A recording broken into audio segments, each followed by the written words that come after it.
You're listening to TV Archaeology, Season 1, Episode 4. My name is Jason Mitchell, and I'm here with my co-host, Adam Lejeune. Hello. And today we are talking about Twin Peaks, Season 1. Depending how you count it, if you count the pilot as an episode, it's Episode 4. But I think everyone counts it just as Episode 3. So I think Netflix calls it Episode 4, honestly. Well, so that's what I think we should stay with that. Yeah, because I mean the pilot, it's the first episode. So Episode 4, Rest in Pain. Rest in pain. I know it's pretty brutal. It really is. It is. For those of you who are new to the show, TV Archaeology, the podcast, is where we go episode by episode through a TV series, and we watch it. In this case, it's a show that I've seen before, and it's a show that I haven't seen before. Right. So Adam is learning all about Twin Peaks for the first time, and I am sort of going with him on the journey. We've already done a few episodes, and now let's just dive right into it. So the significant events that I recognize from this episode is the start of Cooper's personal investigations, person by person. I think that's a pretty important thing. Mm-hmm. This is where we learn about the Bookhouse Boys, which I want to talk about. Yeah. And the last thing is the comedy sequence towards the end, which may go down as one of the top 5-minute comedy sequences, Laura Palmer's funeral. Well, this is an interesting episode because let's point out this one was not written by Mark Frost or David Lynch. It was written by Harley Payton, and it was directed by Tina Rathbone. So it's interesting, and we'll get to the scene you're talking about, but I still don't know if I'm supposed to be laughing. I know I do. I'm the opposite. I think at this point it's pretty clear that absurd comedy is maybe one of the driving sort of themes of the show. Now, that may all completely turn around later in the season. I don't know. But I think it was I think the comedic timing of what happens at the funeral is pretty obvious. Yeah. And, I mean, just the fact that I was laughing about it, I noted, just to, skip ahead, Leland, you're creeping everyone out was my first note, and then I just started laughing. And then the immediate next scene was in the diner where Shelley was, like, pantomiming to the two older guys sitting there. Yeah. Leland jumping into the coffin or into the grave. Dude. I could say older gentlemen. What's wrong with that? They might have been young people with horrible diseases that made them look disgusting. These two geezers. So let's do this, though, because we're actually getting far enough into the show that let's just recap where we're at in the series, which is it's still early. If Laura Palmer, of course, has been murdered, and that's the reason that Agent Cooper has been sent by the FBI to Twin Peaks. And the investigation is slowly unfurling.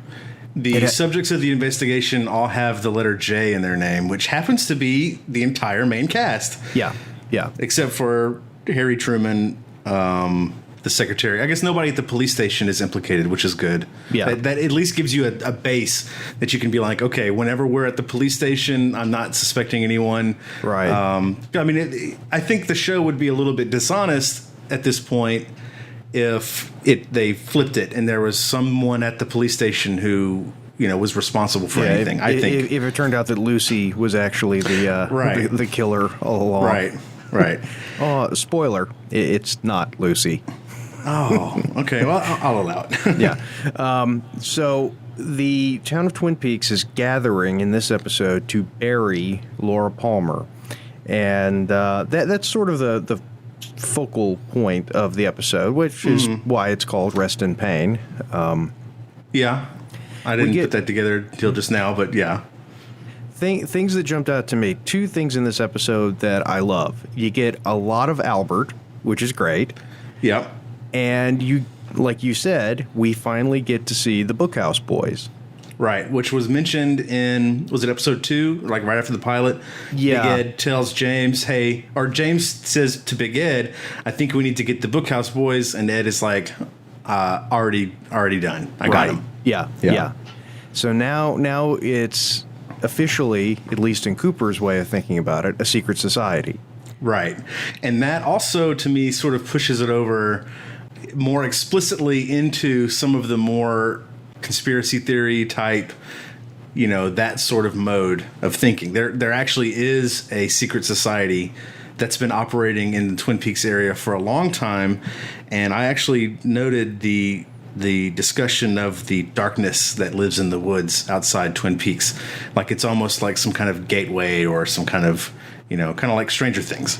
Yeah, well, and this is the episode that really introduces that element that I love, and not just in this show, but in a lot of other shows, where it's there's something going on out there element. Mm-hmm. There's a mystery out there. There's a bad, evil darkness, and average people are trying to figure it out. And there's a secret, either organization or society or whatever, that is trying to fight it. First of all, figure out what it is, because it's clear that the Bookhouse Boys don't know what's out there. Well, I kind of had a question about that, because it seems like they are aware that something is out there. Maybe they've had run-ins with something mysterious in the past, but that they aren't really sure, and they're willing to do whatever it takes. Maybe even kind of venture onto the bad side of the spectrum, to figure out what's going on. Which is interesting, too, because one of the things that really stands out in the scene where Harry and Ed take Cooper to the bookhouse, the thing that jumps out to me most of all is that Harry and Ed and the others are, they've extrajudicially. You cannot say that and sound sober. Extrajudiciously. Yeah. I stole that. That's from a comedian. I don't know who. Yeah, it's from a comedian who shall not be named. Oh, okay. Good. For reasons of impropriety. Oh, wait. For legal reasons? Because he allegedly... Not someone you want to hold in high regard anymore. Yeah. Or in your arms. Or in your house, apparently. Because he'll drug you and then have sex with you. Right. Allegedly. Which I don't really see anything wrong with that, but that was a joke. You mean if it's with you? Well, I don't see anything wrong with him drugging you. I invite anyone listening. I mean, at least you get some. So, okay, the bookhouse is an actual place. Wait. Going back to my point. So sorry. They've basically kidnapped the Renault. I can't remember which Renault it was. I think Jacques' brother. Yeah, Bernard, I think. And Cooper just goes along with it. Cooper's totally down with it. He doesn't bat an eye.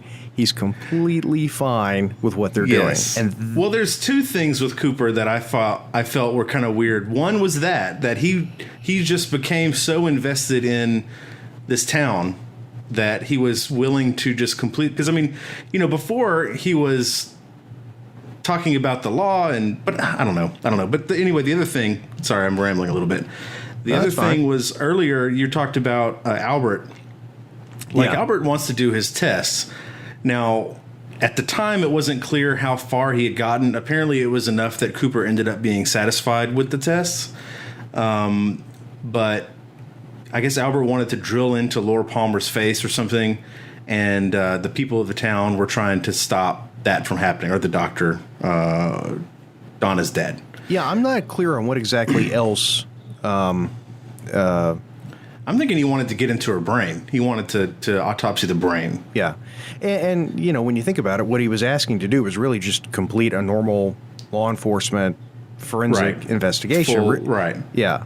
And then Cooper was like, hey, dude, let's lay off. And I'm like, he just begged Cooper, Cooper just begged Albert to drop everything and come this way in order to do this investigation. And then now he's like, whoa, let's, these people, this town, blah, blah, blah. But earlier, wasn't he telling Diane on the tape to look into real estate? Yeah. In the area? So, I mean, like, Cooper is totally committed, from what I can see, to this town, this way of life, this location. He's sold. He wants it. Yeah, he wants the whole northern exposure lifestyle. Right. Yeah. With the short-haired woman. Yeah. A crazy astronaut that lives in the woods, maybe. We don't know yet. Well, I think what Cooper was doing there, and I'm just reading into it, I think, he knows Albert, and he knows how Albert does his job. He probably thinks, Albert's done enough. I'm going to get everything that I need out of this. I'm not going to piss off the people in the town because I really need them to be on my side. Right. He probably felt that he already had enough. I mean, we also have to remember that Cooper believes that his dream is the actual hint, you know, that the universe is going to tell him because he's a mystic warrior now, or a mystic truth teller. He believes that the universe is going to tell him. So Albert's investigation, which was ordered before he had his dream, probably he thinks there's enough now after the dream that Albert can be done. And you would think Albert would want to be allowed to leave. But no, he's like, I got to drill this girl's brain. I mean, Albert is the best at his job, and he's committed to doing a good job. Right. Well, I think you're right, and I think Cooper, he at this point is thinking, break the code, solve the crime. Don't need the forensics necessarily. Or even it doesn't matter because the universe is going to give me the clues that I need. So if we stop the tests now, that's fine. It's okay. Yeah. Yeah, the universe is still going to give it to me. It's a transition from a police procedural to the mystic conspiracy theory / secret organization. Yeah. And you get to see Harry punch Albert and have Albert land on a dead body. Harry's tiny hat made that scene also comical. Yeah. I was wondering if they were like maybe had 3 different versions of Harry Truman's hat, and that they put the one where he's supposed to be the most serious as the smallest hat, because I definitely noticed that. It was pretty funny to me. Well, and this all, it becomes a little bit of a running theme. Not a running theme, but a running story. The Harry punching Albert, and Albert wanting to call down fire and brimstone on Harry. Right. And giving him because he gave Cooper the paper. He's like, sign this. Yeah. Cooper's like, sign what? I don't see anything. Yeah, Albert, I'm not going to sign this. A declarative statement, not inviting discussion. Does Albert come back? Does he stick around? Albert, he does. Is a semi-recurring character? Yeah, sort of. And actually, Albert is in the new season of Twin Peaks. Oh, really? Yeah, which is a pleasant surprise to me because I know that he passed away. They filmed. Yeah, they must have filmed before that, huh? Yeah. Oh, cool. Either that or it's a really, really good computer-generated. Well, they got Princess Leia down pat, so and that was only with a $500 million movie, so I'm sure they could do the same on a Showtime show. Yeah.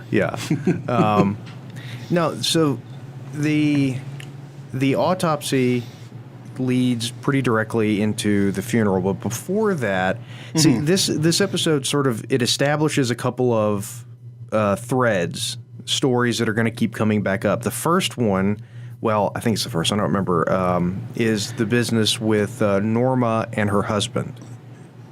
Right. That's going to be a story that's a whole other thread. The fact that Norma's husband is in jail and he's trying to get parole. Yes, which I was a little bit heartbroken because I'm rooting for Norma quite a bit. Yeah.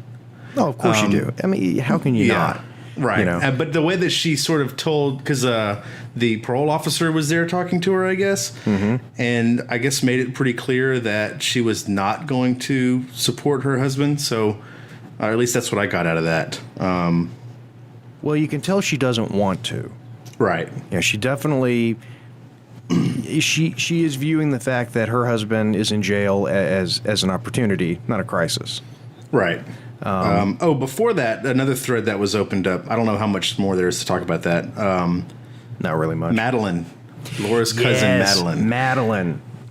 So quite obviously, it's the Zabriskie, right? It's the same actress as Laura. Cheryl. Oh, Cheryl. Who is Zabriskie? Zabriskie is the mom, Laura's mom. Yeah. Okay. So then Cheryl Lee? Yes. Okay. The same actress as Laura, obviously. And I wrote down, was that planned? Because it almost seems like, if this was the day... I mean, I wonder what their lead time on episodes was, right?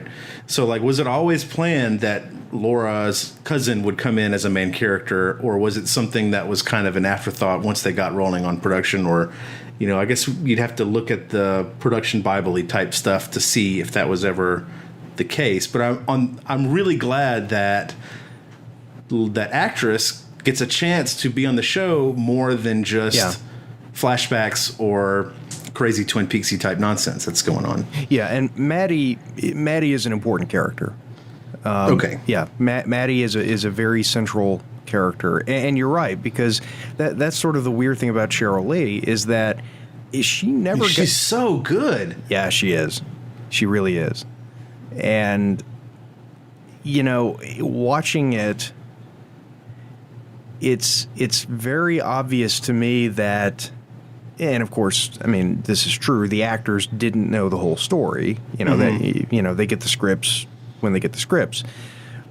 But because Cheryl Lee doesn't know about all of Laura's secrets, she does such a good job of playing a character that when you do know, she's such a good actor. I mean, not Cheryl Lee, yes, but Laura Palmer was such a good actress. She was so good at playing the part of the prom queen, the perfect girl. I mean, so far, Madeline seems like on the surface what everyone believed Laura to be, just from the small amount of time that she's there. Yeah, Madeline down deep is she's good. She's a very, very good person. Okay, so I'm mentally laying out who the people I can trust are, and are you telling me that Madeline is someone that I can trust? Yeah. Okay, good. Yeah. The next thing I wrote was about... This distracted me so much that I have no idea what the topic of discussion actually was in this scene.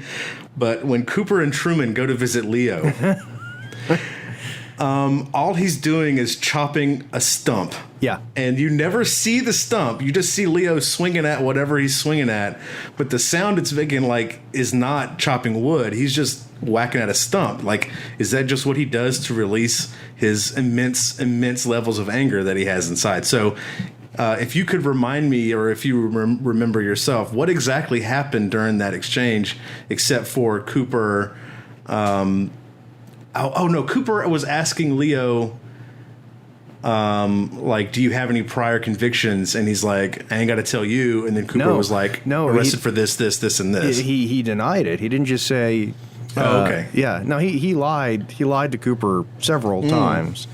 And I just love Cooper's just shit-eating smile. Just looking at Leo like, Leo, you think you're big, but I own your ass. If I want it, it's mine. What was the movie? I think it was Ace Ventura. Whenever Jim Carrey is doing something, talking about Finkel and Einhorn or whatever, or Einhorn or Finkel or whatever. Finkel. Finkel is Einhorn. But he did a thing where he's gonna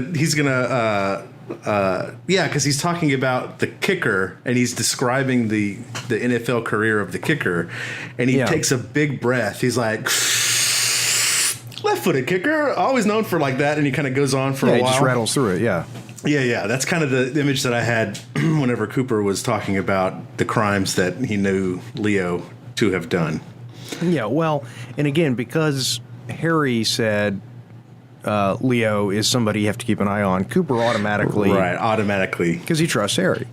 And it's very interesting too, because at this point in the series we don't know Laura's relationship with with really anybody. We know about her relationship with Bobby and with James and with Donna, but that's really about it. We have hints. We have hints of all these relationships. Yeah, but it's very interesting the part, and I will admit I never caught on to this, or it never jumped out at me the first time or even the second time I saw it. At Laura's funeral, when Bobby says she was in trouble and we all knew she was in trouble. Yeah, we all knew it. No one wanted to do anything. That is actually really significant.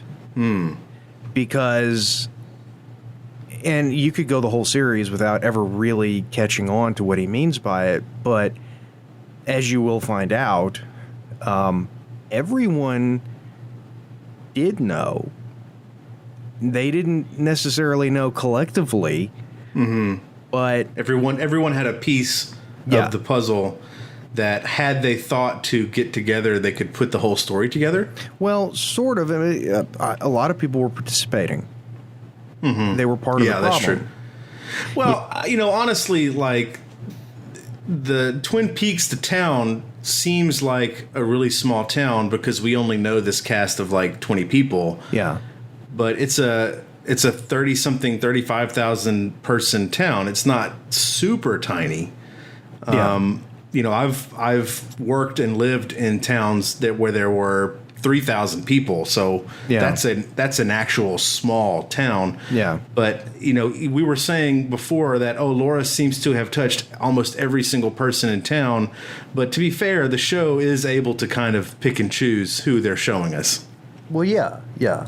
So, but he was right that everyone at the funeral knew. Yeah. Because otherwise, why would they be there if they didn't know her? Well, yeah. And the, Lord, there was something I was about to say. By the way, folks, I am, we should have mentioned this at the beginning. One of the reasons for the rather long delay between episodes was I caught Ebola in Florida, which is the home of Ebola. And I'm just now recovering from my Ebola. I'm still confined to a wheelchair. I've got an IV, fluids. And Adam... I fell into a pile of bullet ants and have giant stings and rashes all over my arms, legs, neck. It'd be a lot cooler if it was really bullet ants. Yeah. I mean, yeah, you're right. Yeah. Other than just saying you were clearing some crap out and you got some poison ivy on you. I mean, and what's a common cold to Ebola too, though? This is not a common cold. It's an extraordinary cold. This is the Liam Neeson of colds. It has a particular set of skills at giving you the sniffles. Oh yeah, actually, I didn't really know what I meant by that when I said it, but yeah, that works. And what's funny is that the first time I watched Twin Peaks, not the first season, but the second season, I had the flu, like the H1 in some horrible flu. I was quarantined, the whole 9 yards. I mean, I everywhere I went, I had to wear a mask. And oh wow! Yeah, that was fun. And so the whole second season of Twin Peaks sort of exists in sort of a fever dream memory. And so I'm really looking forward to going back through the second season again. Didn't you watch Mr. Show also in a twilight fever state? Oh God! Well, there's been three incidents where I mixed illness, heavy drugs, and binge watching. Yeah. I had a respiratory infection years ago, and I sat in bed watching Mr. Show. And to this, I believe that was gotten off of Napster, or Emule or something like that, right? eDonkey 2000 or something. I don't recall where it came from. Oh, no, you're right. I don't recall either. I don't recall, but I do know that to this day, or as of today, I own a license for Amazon.com. after show. I now. So I'm good. I'm caught up. No, that was the Wild West back then. I don't think anyone could hold us accountable for. I mean, statute of limitations surely has passed on that by now. Well, I mean, I'm not incriminating anyone. I'm just stating my opinion. I got them all from Tommy anyway. True. He had the big pipe. Shout out. No, what was the second show? To this day, though, when I hear the HBO music, I feel like vomiting. And before it was because their shows were so bad. Badum hiss. No, the awesome one though, the one that it was the most horrible, the one that was actually life-threatening, but the one that I sort of look back on fondly, because it was just so screwed up was, and this was a long time ago, when I was in college and there was like a week-long break or a long weekend or something like that. Wait, I'm trying to remember. Was it all the Bond films in a row? No, it was the A-Team. Oh God. I had 100. I mean, it was ridiculous. It was like 104, 105-degree fever. And sorry. I didn't mean to binge watch the A-Team. It's just the TV was on, and I don't know, TV Land or whoever had a marathon of the A-Team. And I think, honestly, at some point you called me. I'm sure I did. And told me that you had a plan that we needed to work on. And I lived in a different town as I do now, but you told me to drive over the next day so that we could start working on it. No, that was fun. That was fun. Yeah. And you didn't? I think I maybe called you back and you were like, no, I'm really sick. And I'm like, oh, okay. Well, no. Was that when you were living with Chad and Eric, or was that No. Okay. No. You were in the dorm? No, this was after the dorms. First house I was in. But no, that was the night that I ended up. I'm sorry.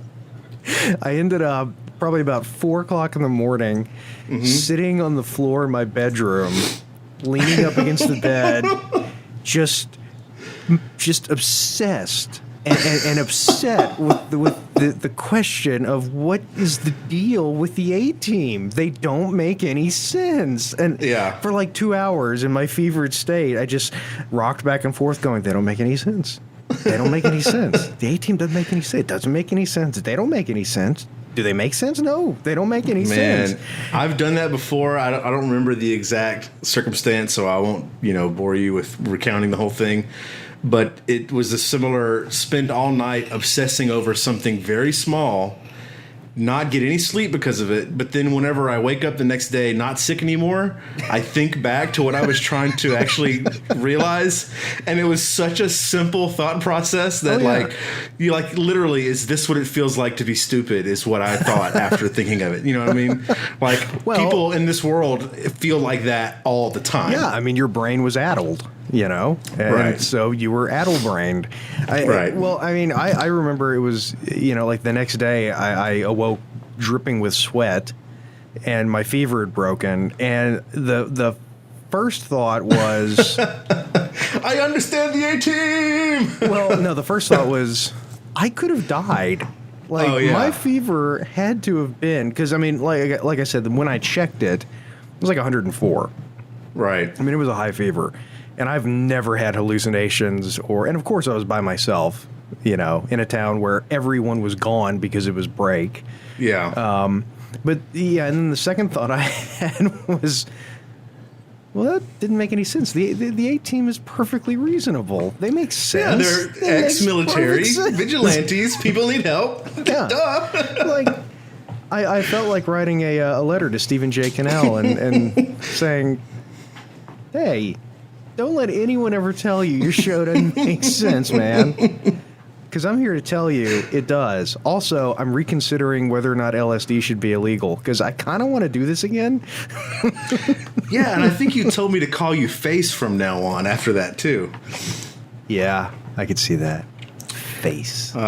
Face man. So a couple images that I thought were interesting to get us back on Go track on. a little bit. While you talk, I'm grabbing some cough medicine.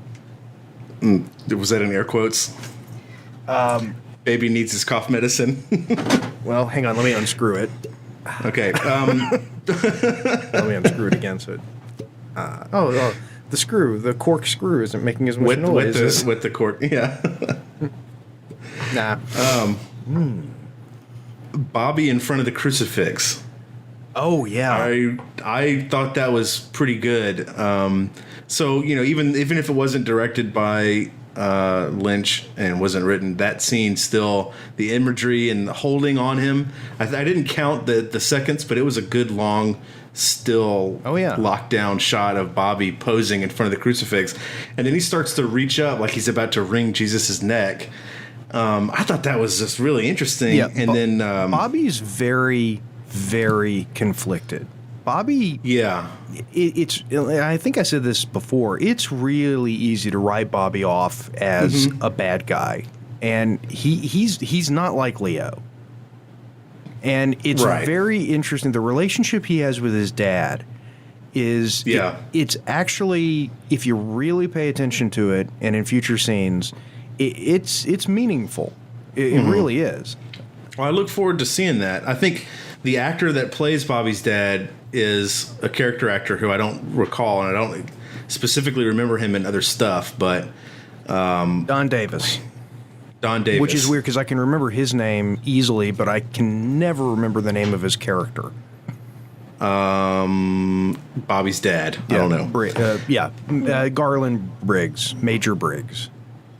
But I think that relationship is really interesting. Probably a pretty common one for the time as well. You know, or throughout all of history, I'm sure. Oh man, that's good cough medicine. Yeah, sounds good. So that was an interesting Kentucky straight cough medicine. That was an interesting scene. I like that imagery. I don't really recall what they said to each other. And then another thing that I thought it's worth going back and listening to again, because everything that Major Briggs says is very correct. Was it about your feelings and feeling frustrated and things like that? Yeah, I mean, well, if you take a step back, what he said, it's two things that he says to him. One is that, look, you're young, so death is new to you, but you're going to get used to it, and right.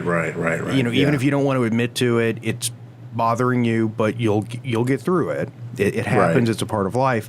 And the other thing was, I know you don't want to talk to me, and that's kind of okay. He in his own way kind of tells Bobby, look, I get it.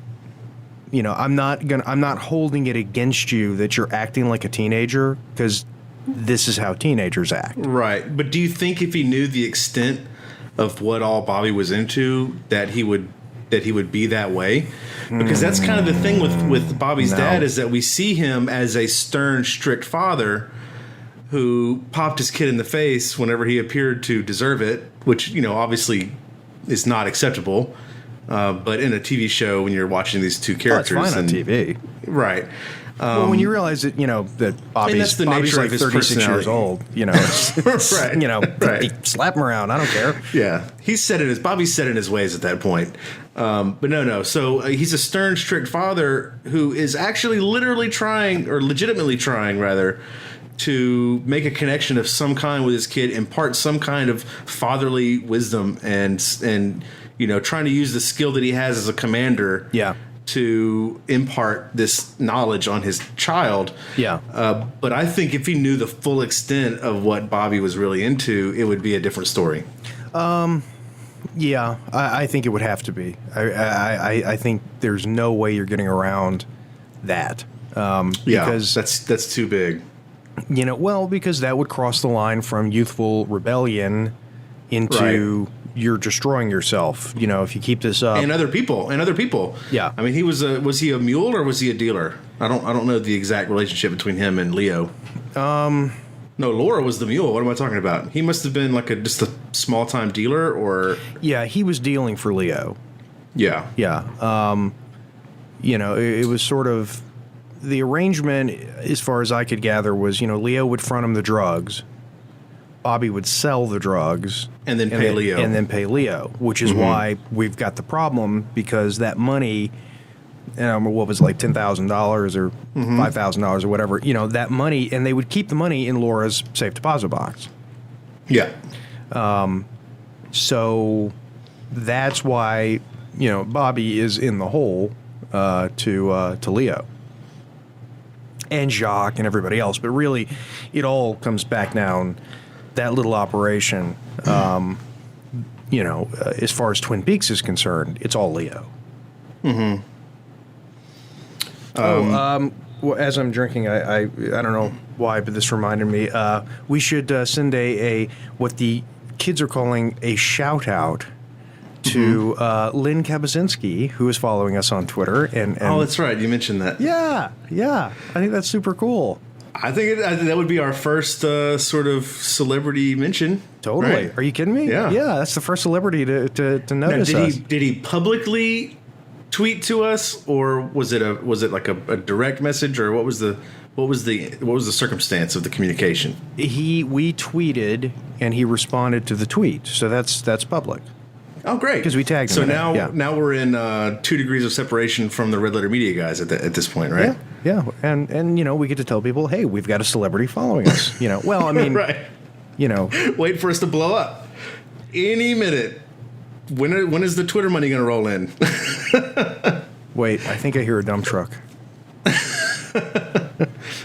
Hopefully it's gold doubloons, because we can spin those very easily. Yeah. So we have a celebrity. Well, we had Matt Damon, That's great. But who gives a crap?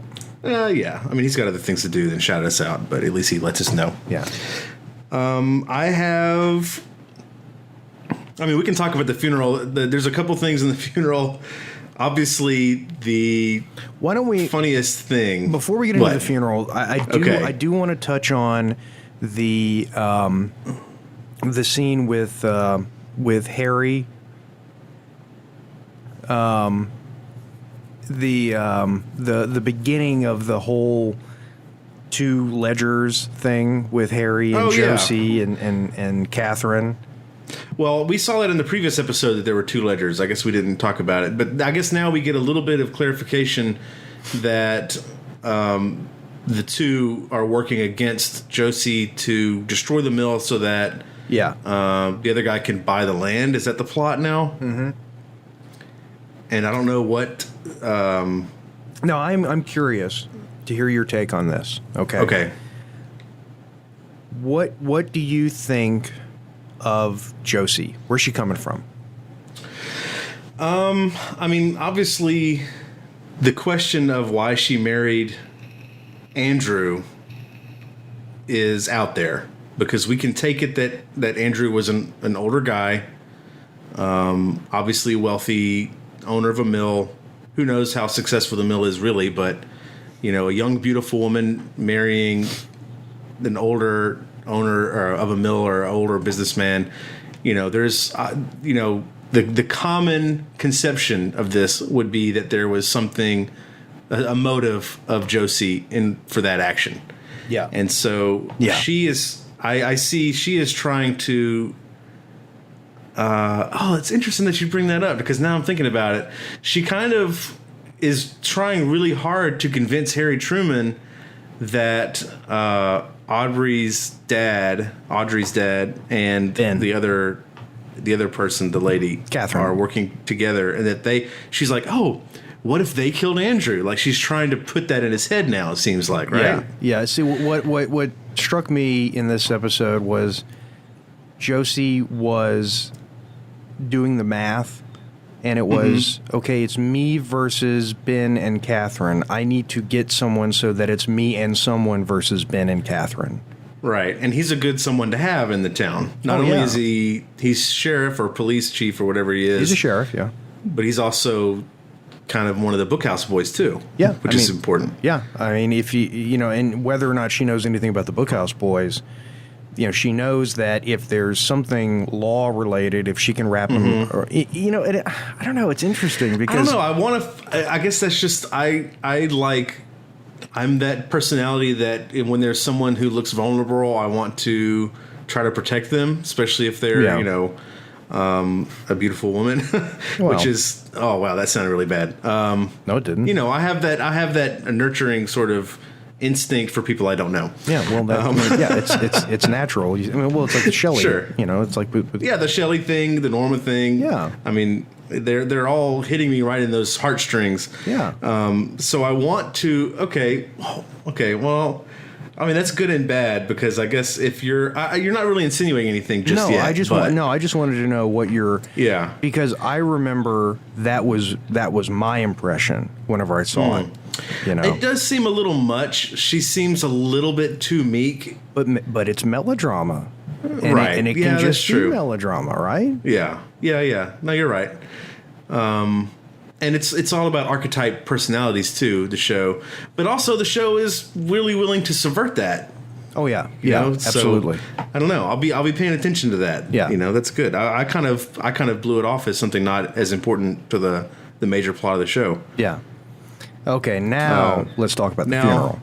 Well, okay, so the part where Leland breaks down and throws himself into the grave, I think that was purely played for laughs, as we said already.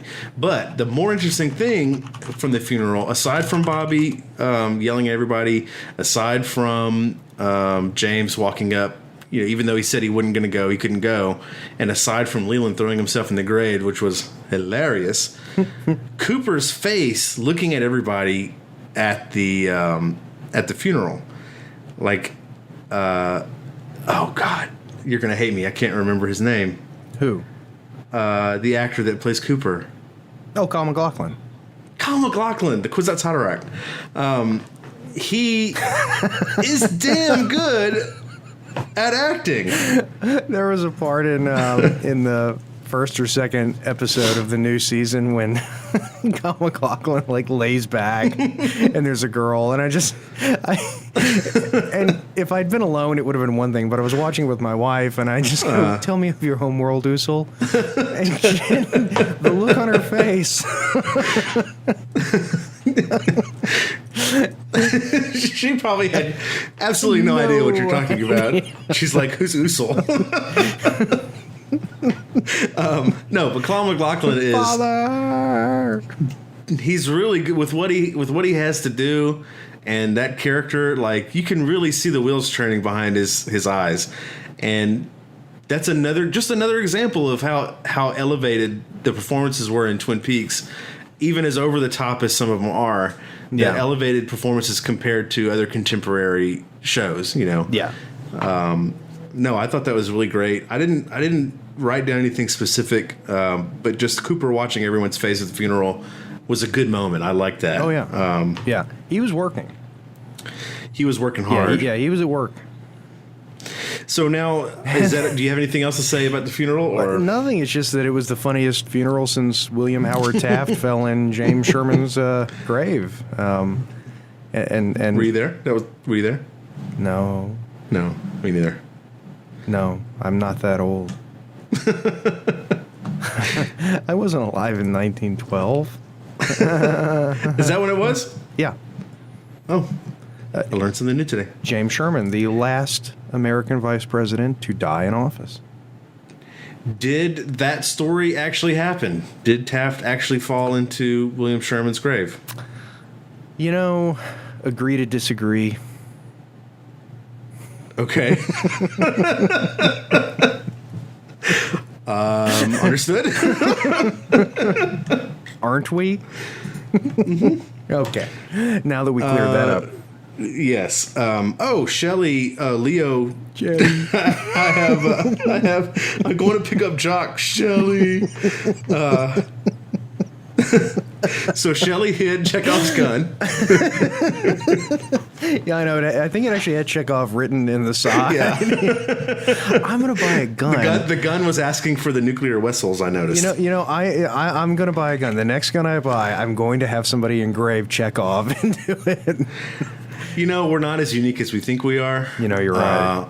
That's probably happened already. I'm sure. Yeah. But no, so I'm glad that she has a gun. She's preparing to defend herself. Shelley. But I'm worried that it will backfire and that we will see that gun being found and used very soon because it is the most Chekhov-y of Chekhov guns yeah, I mean, that I think I've seen in a long time. Yeah, because it does look like it's on loan from a New Orleans whorehouse. Right. Yeah. Well, maybe she got it from One-Eye Jack's, which is a French-Canadian whorehouse. It's pretty close. Yeah, that's true.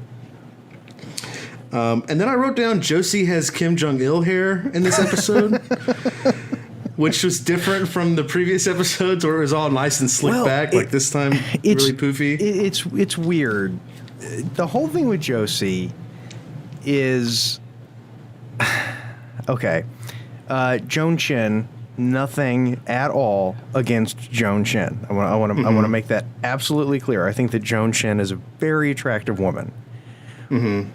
But if you read the way the character of Josie is described, she's described as just being unutterably beautiful. Just mind-blowingly. No human being is as beautiful as Josie. Well, it may be a story of contrasts in this case because obviously she is from a different country. She's the exotic person in town. And also it's the 90s.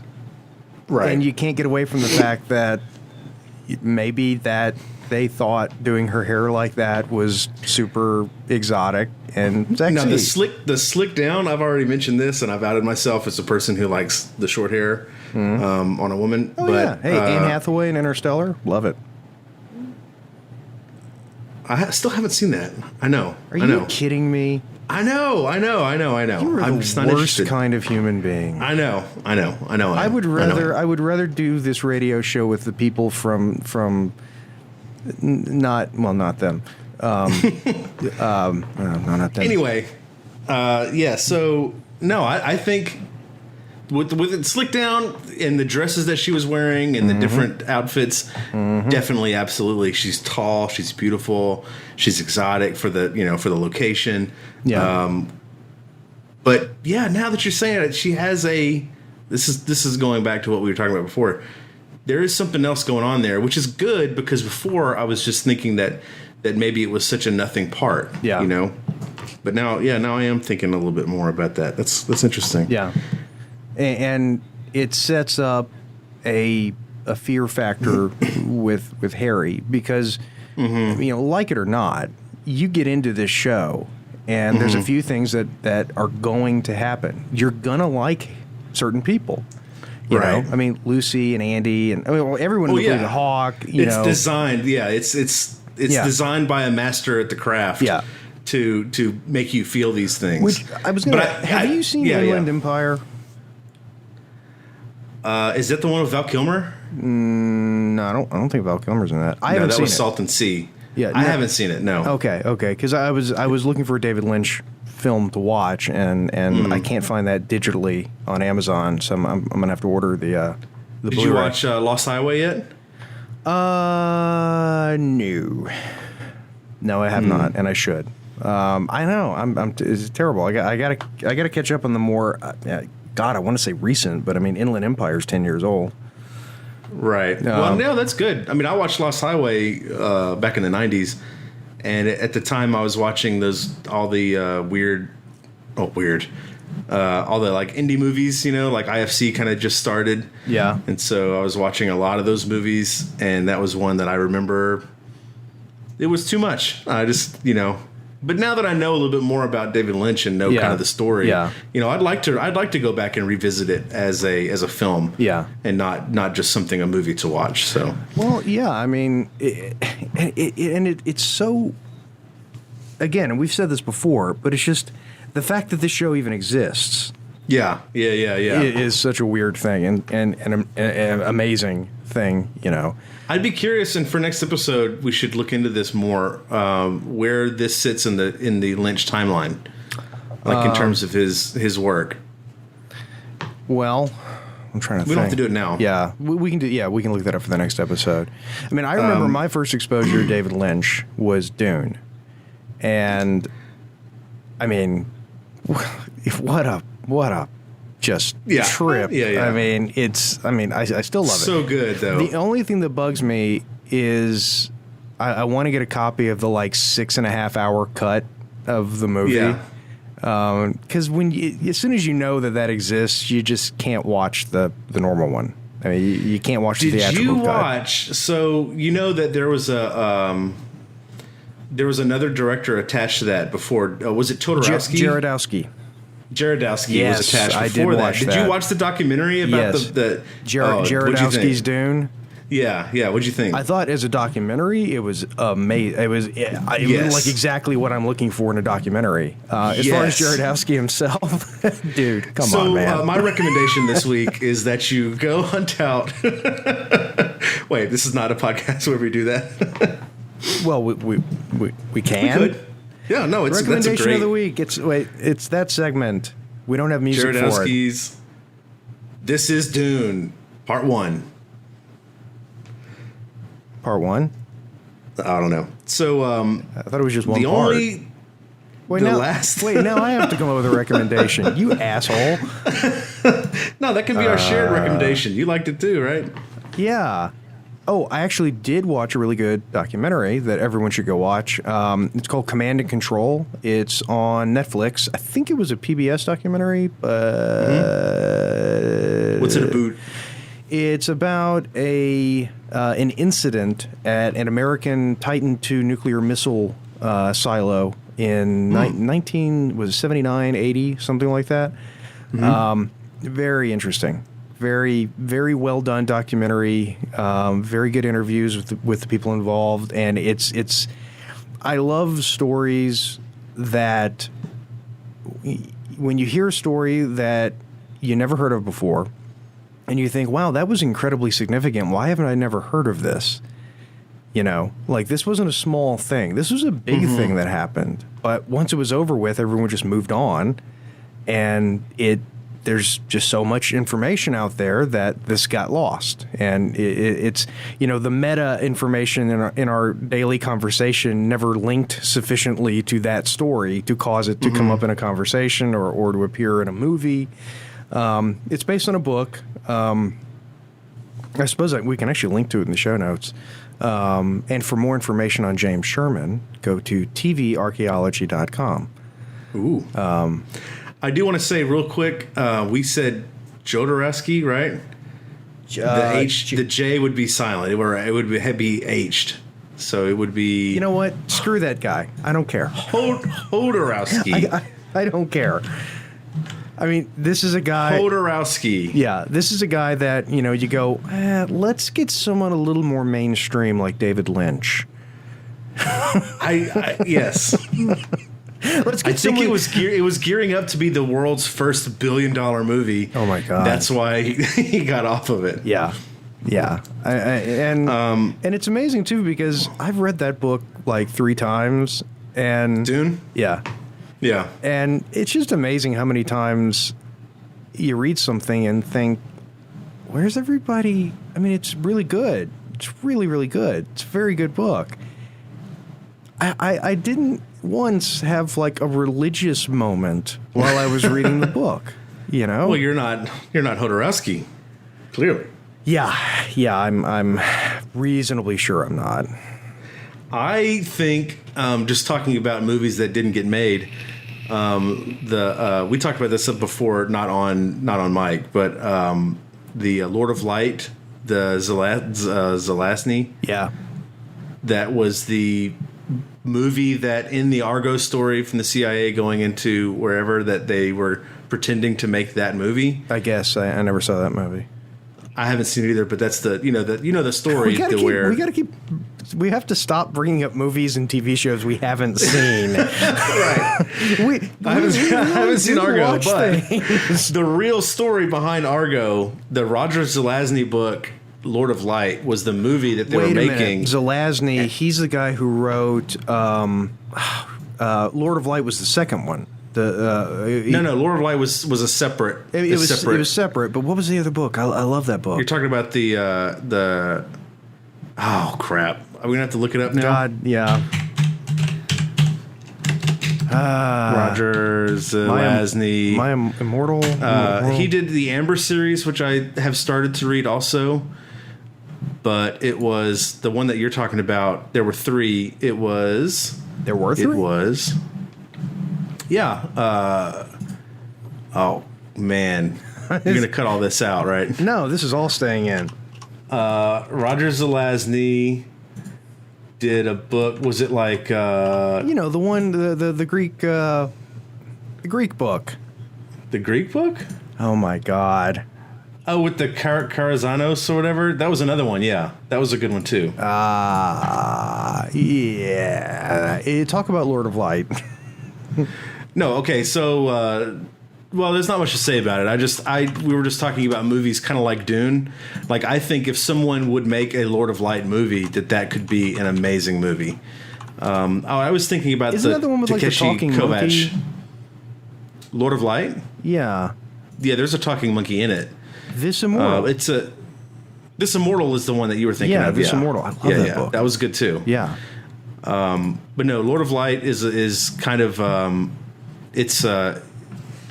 the story is a far future where humans have colonized the stars, but there's one planet in particular where something bad happened, and then there's a ruling class that use technology to make themselves gods, and they base their whole civilization off of like the Brahmic or the Vedic stories from like India.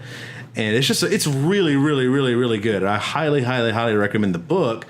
But because Lord of Light to Hindu mythology is sort of like this Immortal to Greek mythology. Right. Yes. Yeah. Exactly. But the people behind the actual Argo story, the CIA people, were going in to recapture, I think it was in Iran, the hostages that were there. Yeah, yeah. And so they sent in a team of filmmakers to supposedly do research and start filming a Lord of Light movie.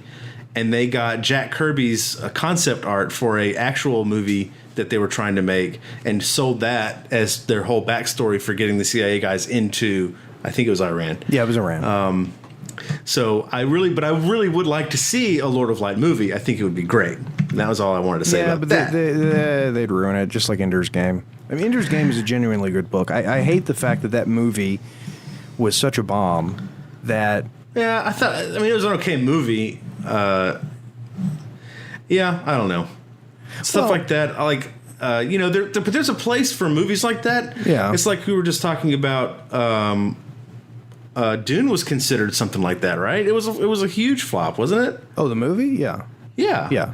Well, because, here's the thing. I mean, Dune, if it's edited down to 2 hours, right, then you don't understand. If you haven't read the book, if you've read the book and why is it such a big deal that this guy's taking a bath? I mean, who cares? He's taking a bath. But if you know that this is a planet where water is worth so much more than gold and oil and cocaine combined, you have to have all of that background. Yeah, yeah. But see, that's the problem, because you can turn a book like that into a 2-hour movie, but you have to rewrite it basically to just to be based on the book. And any kind of faithful adaptation of a book you're going to lose it. Yeah. But that's why I think something like Lord of Light would be really cool, because you could take. I mean, the bones of that book are not super intricate. It's actually a really short book. I read it in, maybe 2-3 days. Yeah. Just light reading, not like hardcore going at it. Yeah. Well, go read 2001: A Space Odyssey. You can sit down and read that book cover to cover. A hour or two. Yeah. Yeah. But so, no, anyway, back to, I don't really have anything else to say about the episode. It's kind of on a downer. Well, no, I guess I had one more thing to say, and then we can kind of go. The scene with Ed and Nadine. Yes. I guess Ed got all turned up the night before, and Ed and Nadine went at it. I think. And then I think Ed just allowed it to happen to him. Sure. Yeah. Nadine got all turned up. Yeah. I think Ed just closed his eyes and thought of England. But I got a sense that Ed was guilted into being with Nadine for some reason. That he clearly doesn't love her, but he has some sense of responsibility towards her. That's pretty accurate. That's okay, very apt. Good. And it's a good read of Ed's character, which is that Ed. Mm-hmm. Oh, he's such a good guy because he's willing to do it. Yeah. Ed's, but not so good that he wouldn't cheat on her. Yeah, Ed would gladly sacrifice. Well, not gladly. He would do it miserably. He did. Yeah, but he did. He would willingly sacrifice his own happiness if he felt like, well, this is what I have to do because it's the right thing to do. Mm-hmm, right. Right. Which is why his influence on James is so important. Yes. I mean, he's not a surrogate father. James doesn't listen to him like he's supposed to listen to his dad. They're closer to being peers. But they still have that father-son-like relationship. It's Ed is by far one of my favorite characters, just because in the weird sort of nostalgic memory of growing up as a kid, especially where we grew up, there were people like that. You felt like you knew people that were that's how those guys were. They by God, they were going to do the right thing. Whether or not whether or not that was true, or if it's just how we remember it. Who knows? Yeah. But it's there. I'm trying to think what else in the episode. This is a very transitional episode. This is. There's not a lot of weird Twin Peaksy stuff. The only Twin Peaksy stuff really is just a flashback to the dream in the last episode. Which is very brief. Yeah, and I will say that given where the new series goes, it's very interesting after you've gotten a couple seasons into season 3 to listen to Cooper talking about the dream, because he has no idea. It's like, I'm having this dream and it's 25 years from now and this happens, and it's like, wow, yeah. That was well done, unintentionally, or maybe intentionally, or that's in hindsight. They went back and looked at what they had, and then did the new thing. So I mean, it obviously fits. Yeah, they took advantage of the reality, the time. Yeah. Right. I have Audrey in red ambushing Cooper at the very beginning, first scene. Jeez, yeah. I have Lucy as like a little puppy. I guess because she was trying to follow Truman and then would take 2 steps and then knock into his back and then stop, and then there would be a gap and then she'd catch up. I like Lucy a lot. Oh yeah. Truman's head is so tiny. We've already talked about that. I mentioned it again. What's with the tiny hat? That's pretty much it. Dr. Jacoby calming Johnny down to get him to go to the funeral, get him take off the headdress. I'll let you take it. Like I always thought Jacoby was kind of a weird freak, but it seems like he is pretty good at what he does in this case. Yeah. Well, I mean, the two are not mutually exclusive. Right. No. Yeah. Exactly. But he did kind of come clean with Cooper. They think I'm there for them and I care for them, and I really don't. I don't care at all. Yeah. But Laura made me. Laura was yeah. So that's interesting. I'm kind of curious to see where that goes. Well, what it does is it really just shows what Laura, again, it's the effect Laura had on people. Mm-hmm. And then of course Leland. Oh, sorry. Yeah. Of course, Leland. Yeah. Leland at the end. Leland at the end. Dancing by himself. I was really hoping Cooper would go and dance with him. I thought that would be a good way to end the show. Oh, go dance. Okay. Is the red light the end of every episode? No. No. Okay. No. So that was another Leland steadily held shot at the end was the red light.